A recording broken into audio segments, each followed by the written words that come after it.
The Battle of Okinawa, fought from April 1st to June 22nd, 1945, was one of the most devastating and strategically significant engagements of World War II. As Allied forces closed in on Japan, Okinawa, a rugged, rain-soaked island in the Ryukyu chain, became the final major stronghold before a planned invasion of the Japanese mainland. This battle would be defined by extreme human suffering, unparalleled violence, and acts of extraordinary heroism. The story of the Battle of Okinawa begins in April 1945, as the world edged closer to the end of World War II. The island of Okinawa, a rugged and rain-soaked speck in the Pacific, stood as the last major obstacle between the Allied forces and the Japanese mainland. For both sides, this battle would be a test of endurance, strategy, and the sheer will to survive. Strategic importance of Okinawa. Okinawa's location, approximately 350 miles from the Japanese mainland, made it a vital target. Capturing the island would provide the Allies with a base for launching airstrikes and assembling forces for an invasion. For the Japanese, losing Okinawa meant opening the door to their homeland. Both sides understood the stakes, setting the stage for an apocalyptic confrontation. Preparation for the invasion. The Japanese High Command, led by General Mitsuru Ushijima, anticipated the American assault. Rather than meet the enemy on the beaches, they adopted a defensive strategy to prolong the battle and maximize Allied casualties. Ushijima transformed Okinawa into a fortress, creating a series of heavily fortified positions known as the Shuri Line, spanning the island's southern highlands. Soldiers were entrenched in caves, bunkers, and tunnels, ensuring a lethal defense.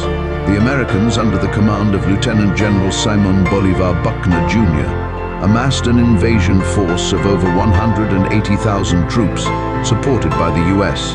Navy's Fifth Fleet. This was the largest amphibious assault in the Pacific Theater, involving thousands of ships, aircraft, and tanks. The landing, Easter Sunday on April 1st, 1945, the invasion began. The initial landings on Okinawa's western beaches were eerily unopposed. American troops advanced cautiously, suspecting ambushes, but found the beaches deserted.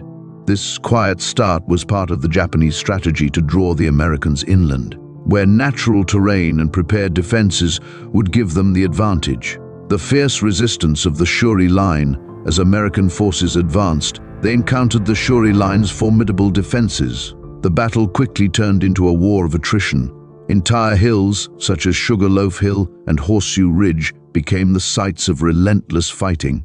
The Japanese defenders used artillery, grenades, and machine guns from concealed positions, inflicting heavy casualties. American soldiers, supported by tanks and artillery, responded with overwhelming firepower. Naval bombardments flattened entire areas, while flamethrowers and explosives were used to clear caves. Despite these efforts, progress was slow, measured in yards rather than miles. Each advance came at a staggering human cost. The Kamikaze threat. While ground forces battled on Okinawa, the U.S. Navy faced an equally deadly threat from the air. Japanese kamikaze pilots, flying aircraft packed with explosives, targeted American ships in waves. These suicide attacks, which often came in coordinated swarms, sank or damaged dozens of vessels, including destroyers and aircraft carriers. The Kamikaze campaign caused thousands of naval casualties and demonstrated the desperation of the Japanese resistance. Hacksaw Ridge, heroism in the midst of carnage. One of the most iconic moments of the battle occurred at Hacksaw Ridge, a 400-foot vertical cliff heavily defended by Japanese troops.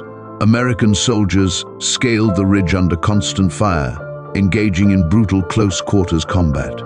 Amid the chaos, Private Desmond Doss, a conscientious objector and medic, performed acts of extraordinary valor. Despite refusing to carry a weapon, Doss saved 75 wounded soldiers, lowering them down the cliff on a rope under relentless enemy fire. For his bravery, he became the first conscientious objector to receive the Medal of Honor. The human cost, civilians in the crossfire. The civilians of Okinawa, numbering nearly 300,000, were caught in the middle of the battle. Many were forced into service by the Japanese military, while others sought refuge in caves. Propaganda convinced some civilians that surrender meant torture or death, leading many to commit suicide by jumping from cliffs or taking poison. Entire families perished, and the scale of civilian suffering added a tragic dimension to the conflict. Rain, mud, and despair. As the battle stretched into May and June, the weather turned. Torrential rains transformed the island into a quagmire. Soldiers on both sides fought in flooded trenches, surrounded by the stench of decaying bodies. Disease, exhaustion, and psychological trauma compounded the horrors of combat. Yet, the fighting continued. The final stand. By mid-June, the Shuri line had fallen, and Japanese forces retreated south for a last stand. General Ushijima and his chief of staff, General Isamu Cho, committed ritual suicide on June 22, refusing to be captured. The remnants of the Japanese army either fought to the death or surrendered, a rare occurrence. Civilians, driven by fear and despair, continued to leap from cliffs in large numbers. Aftermath and legacy. The Battle of Okinawa was officially declared over on June 22, 1945. The cost was staggering. Over 12,000 Americans were killed, with another 36,000 wounded. Japanese casualties were even higher, with over 100,000 soldiers and an estimated 150,000 civilians dead. The island was left in ruins, its landscape scarred by months of relentless warfare. The ferocity of Okinawa deeply influenced the Allied decision to use atomic bombs on Hiroshima and Nagasaki. The high casualty rates and civilian suffering on Okinawa provided a grim preview of what an invasion of the Japanese mainland might entail. For those who fought, the scars of Okinawa, both visible and invisible, would never fully heal.